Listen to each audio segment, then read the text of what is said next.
It's the Happy Families podcast. It's the podcast for the time-poor parent who just wants answers now.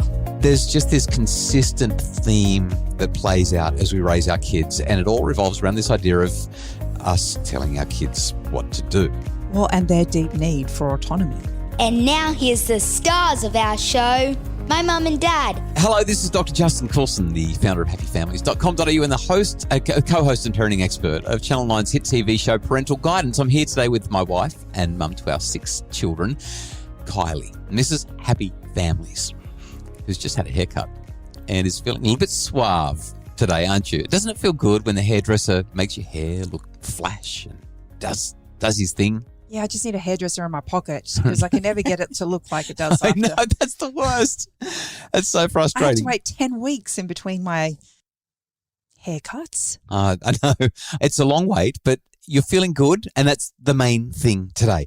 We're not going to talk about hair, though. We are going to talk about how to help families who are struggling. We've got a question from a listener who's got a 5-year-old who is driving them insane. But before we get there, just a really quick thank you. I want to share a huge thank you to our Happy Families members. Everything that we do here at Happy Families, especially on this podcast and on our social channels and at the website at happyfamilies.com.au, all those things are funded by our members. Like we literally, it takes resources, it takes time, it takes effort, it takes money, and it's our members who fund that. So I just wanted to do a quick shout out to our Happy Families members. If you are a Happy Families member, thank you for being part of our community. We really appreciate it so much. And if you're not, we hope that you'll consider becoming a Happy Families member today. It's just not possible for us to do this work and run this podcast and offer all of these resources at no cost without that support. So it's because of our Happy Families members that you're hearing the podcast. If you would like to become a Happy Families member, head to happyfamilies.com.au, click on the members link to sign up for a monthly membership. It's $18 a month to make your family happier. Value, $18 a month, and it makes your family happier, and you get loads of support from us to do that. Or you can save by signing up for an annual subscription. You get 2 months free. It's $180 for the entire year. You support the work that we do. You get full access to the membership with no paywall, and you support your family. So please consider becoming a member today. So Kylie, with my big thanks to our members out of the way, let's talk about this challenge that a mum, Alicia, is having when it comes to raising her 5-year-old daughter. I've been listening to your podcast for about 12 months or so and find them really helpful and practical. So thank you. The catalyst from my 5-year-old daughter. Mummy, you always tell me what to do. That paired with getting the smallest tasks done, getting dressed, having a bath, getting out of the bath, etc., are becoming harder and harder to the point where over the past couple of weeks, there has been more yelling, tears, anger from her and me in our household than I would like. It seems like any request results in her reacting really emotionally and stomping off to her room. This is regardless of how we ask it, kindly, more direct, giving her more time, etc. Now, I don't feel like I'm always just telling her what to do, but I guess there are just elements of the day that need to happen, and she is feeling like I am. Could this be why she's reacting so much to simple questions and tasks? The last part of this is I'm kind of at my wit's end, and I feel like I'm just threatening her now with things so she'll comply because I'm so tired and over it. But that's not how I want to parent, and I know it won't get me the outcome or the relationship I want with my daughter. Please help.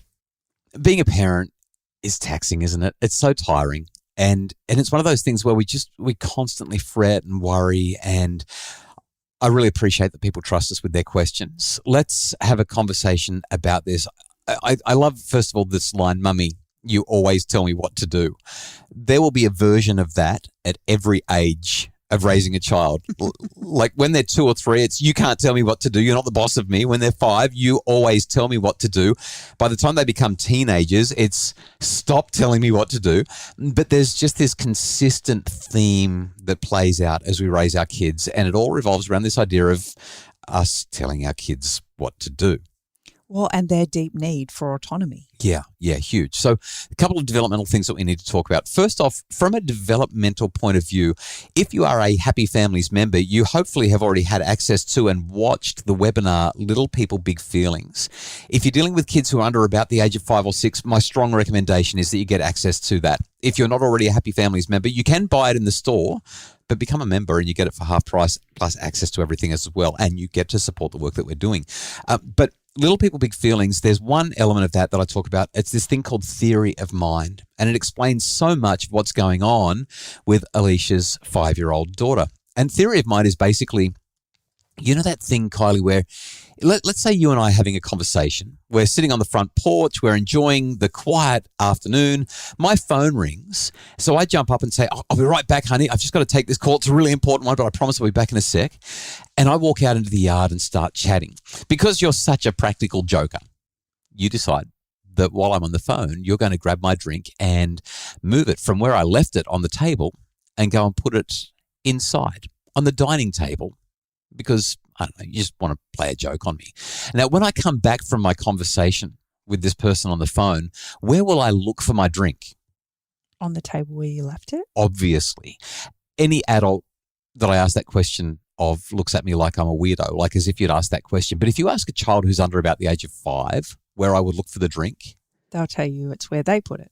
That's right. They'll say, well, it's on the table, and that's where I'm going to look for it, the table inside, because the child knows that that's where it is, and therefore the child thinks that everybody knows what's going on in their mind. They don't have a theory of mind. I guess it's a fancy psychological way of saying the ability to take the perspective of another person and recognize that their world and what's happening in the world of their mind is different to what's happening in the world of my mind. And it helps to explain a whole lot of why our kids at that age are struggling with these big emotions, these big tantrums. Everything makes sense and suddenly it doesn't. I'm watching my TV show, I'm playing with my dolls or my Lego, I'm riding my bike, I'm doing this thing that's important to me, I'm painting or I'm drawing or I'm reading, and now the adult in my life has come in and told me that I have to put my shoes on and get in the car because I have to go to school. I don't want to do that. And it's kind of an egocentrism thing where they just don't get that you've got a life to live. I remember, this is a terribly embarrassing thing to share, but I remember as a teenager, I blew up at my mum one time because she wouldn't let me do something that was really important to me. And as a 14-year-old full of righteous indignation, I screamed from the clothesline to the laundry, which is where mum was. I was at the clothesline. She was the laundry. And I screamed, I've got a life too, you know. I've got things that are important to me. You don't understand. You don't get how important these things are. And I really sort of got stuck into her. And I still remember mum standing at that laundry and saying, oh, you've got a life. You have a life. Here's my mum. She's running 3 businesses. She's raising 6 children, 2 sets of twins. Her life is so full, and I'm having this little selfish me moment because I was too egocentric. My theory of mind as an adolescent boy was not well developed, but it's even less well developed when our kids are 4 and 5 and 3. So that's the first big developmental reality that we're dealing with that helps to explain why we've got this kiddo who's just losing it. The second one, and it's so huge, you actually started us off with it, is this basic need for autonomy. Our kids want to believe that they have control. No, they don't just want to believe. They need to actually. They need to believe. No, they need to actually have some control. They really, really do. Yeah, I mean, part of it's perspective and perception, but you're right. They've got to have that sense of autonomy. You know, when our youngest came along, it wasn't too far into her development that I realised very quickly that she, of all of our children, needed that sense of autonomy. Yeah. And I had to learn a different way of parenting with her. And as she's grown, the older kids have actually from time to time accused me of letting her get away with everything because they recognise that I do things very differently with her. The challenge I have is if I don't do things differently with her, all hell breaks loose, probably a little bit like this mum. Yeah, so the technical term for all hell breaks loose is reactance. It's called psychological reactance. All hell breaks loose makes a lot more sense though, right? It's just massive blow-ups and massive reactivity. Over everything. Yeah. Everything. And so for me, it was coming up with ways that I could actually achieve the outcome that needed to happen in the moment, but in a way that allowed Emily to feel like she actually was making the choice for herself. So I guess a concrete example of that is we need to leave the house. Yeah. And I think this is what Alicia's saying. Like sometimes we do have to be in places. There are things that have to be done, getting ready for the day or going to bed or eating dinner. Like stuff has to happen. And so with Emily, I needed to give her more lead time so that she understood that something was happening. So it takes a little bit more, I guess, mental effort as a parent to prepare a child in that situation. Because for me, I know what needs to happen. And so I busy myself. And then when the time comes, I can get up and I can leave. This is so important. I need to interrupt you on what you've said. There are three things that I have to extract from what you've said before we actually get to the solution. You're talking about the importance of transitions. But as part of that, you're talking about how in your mind it's so crystal clear. And the fact that you've put a chart on the door that says these 4 or 5 things have to happen, you think as an adult that it's going to be crystal clear in the minds of the child, but it's not. They don't perceive time the same way. They don't perceive priorities and agendas the same way. So while it's so clear for you, it is not for them. No matter how many times you explain it to them, it takes them a long time to figure this out. Their brains work differently. You think about how long it takes them to learn how to tie their shoelaces or brush their teeth or write their name, to go through the complicated process of getting ready and getting out the door in the morning. It's actually a kind of a big deal. So number one, you've got the transition. Number two, you've got that theory of mind. And number three, you didn't use this word, but I think that it's the right word to use. There's got to be margin. Like there has to be a sense that this is not rushed, because the more rush there is, the more pressure there is, the more hurry up there is, and the less LOVE there is, because the less TIME well, there and the is. less autonomy they feel they have. That's right, because we're just rushing them and hurrying them. Force creates resistance. They feel forced into doing something that they don't actually want to do. I don't want to leave the house. Yeah. Yeah, so this is not on my radar. Miss 9, even as a 9-year-old, she doesn't want to go on holidays. Yeah. Like, I don't want to leave the house. I'm actually quite happy here. When we go on holidays, we have a lot of fun together, but she misses her bed. She misses her animals. She misses her toys. There's so much to, kind of take in. And so from her perspective, we're just messing everything up. Well, from a kid's perspective, the world actually, I'm sounding really crass here, but the world really sucks. Because they don't get to be in the moment enough. They don't get to play. They don't get to explore. They don't get to be kids. And you can hear it again in Alicia's email. She's saying, I want to be the parent who builds that relationship and lets her have that childhood. That's what she's saying. But life is getting in the way. Life is not fair when it comes to kids. Creating that margin, stepping through the agenda bit by bit, working on transitions, those 3 things that you've already mentioned, I just think they're so, so important. And it helps us to be gentle even when an agenda is necessary. So let's get really concrete. This is the whole thing where we talk about kids and we say, they're 5 years old going on 25 because they want their autonomy. They want to make their own decisions. It's natural and healthy. In fact, if your child didn't want to, I might actually be a little bit worried about that.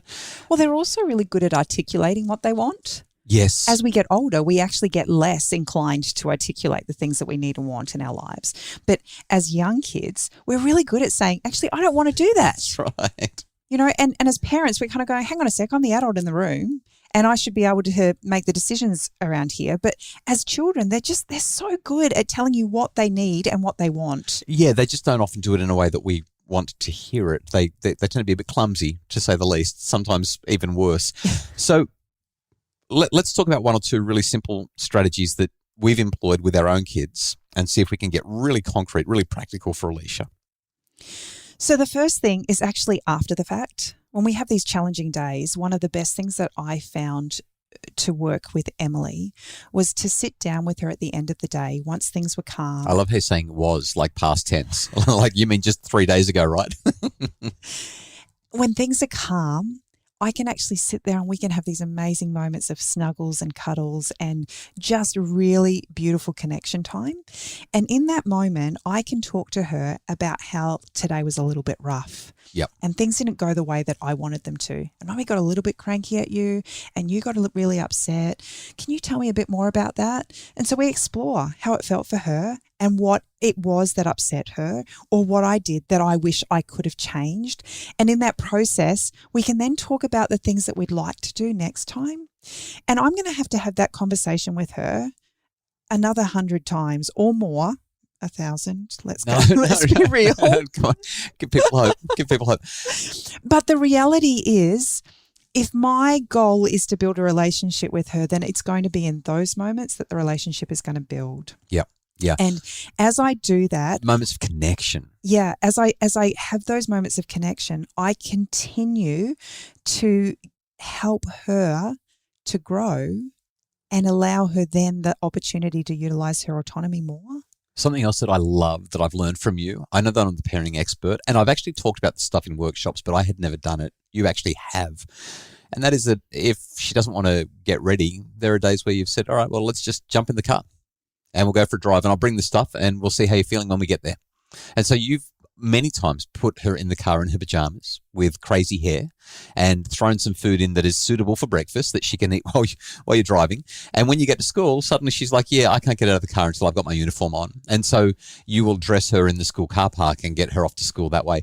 It's not ideal. Like, it's not what we would say is the perfect picture of what a morning should look like. But actually, it is ideal from the point of view that she's there, she's happy to be there, and there's been a stress-free process that made it happen. In reality, some of those mornings feel awful. She's really upset. But the way that we get through those challenges is by not catching her emotion. Yeah. So she'll often be screaming at me and tell me she doesn't want to leave the house and she definitely doesn't want to go to school. And my response to her is, I know, I wish you could stay home, but right now I have to get your big sisters to school. So could you please get in the car in your pajamas and we'll take your sisters to school. So I take out the pressure that she's feeling to actually go to school. And in the process of doing that, it allows her time. Because that's what she needs. She just needs time. So she gets into the car with her favourite book and she'll read for 5 or 10 minutes. Me and the girls will either be having a conversation, listening to the morning podcast, or putting some, high energy music on to get us all vibed for the day. And in that process, it allows her the time to calm down, to regulate herself. And inevitably, more times than not, we actually get to school and she's fully dressed and ready to go. Yeah. And there isn't even an acknowledgement that it's been a hard morning. She gives me a kiss and a cuddle and says, I'll see you this afternoon, Mum. We need to wrap this up, but I think it's probably worth highlighting one more thing. And I want to go back to that conversation, the explore, explain, empower conversation. When we're talking with our child about, out of the moment, about what happened this morning or what happened yesterday or what happened on the other day, let's say it's the weekend and we're having the conversation now, I think there's also tremendous value in saying this doesn't happen all the time, though. It only happens sometimes. Can you think of the times where we get it right? Like, you want to celebrate the successes. You want to share the stories where everything worked really well yesterday or the day before because, and unpack why. As the kids recognize that they are competent and capable, as they recognize that they have some say in how this is all going to work out, they tend to go, I think, a lot better. I just think that they tend to go a lot better. I had this really wonderful conversation with my parents the other week. They had the children for a few days and they obviously parent different to us and have really, really struggled to allow Emily the autonomy that we strive to give her. And as a result, it can be really, really challenging. And so I'm sure my parents would probably say there have been times where they've actually dreaded having to look after Emily for any extended period of time because her emotions are big. So this last week, they had her for a few days over the holidays, and both Mum and Dad came to me independently at different times of the conversation to just tell me what a delight it was to have her there. Part of that reality is developmental. Emily's 9 now. She's not 5 or 6, and she is getting this. But secondly, they are learning the art of supporting her autonomy. Yeah. And it is making such a difference to not only Emily, but the relationship that she now has with her grandparents. Well, we really hope, Alicia, that this has been helpful. Once again, a huge thank you to our Happy Families members who support the podcast and all the work that we do. If you're not a member, please check it out at happyfamilies.com.au. The Happy Families podcast is produced by Justin Ruland from Bridge Media. Craig Bruce is our executive producer. And for more information about making your family happier and becoming a Happy Families member today, head to happyfamilies.com.au.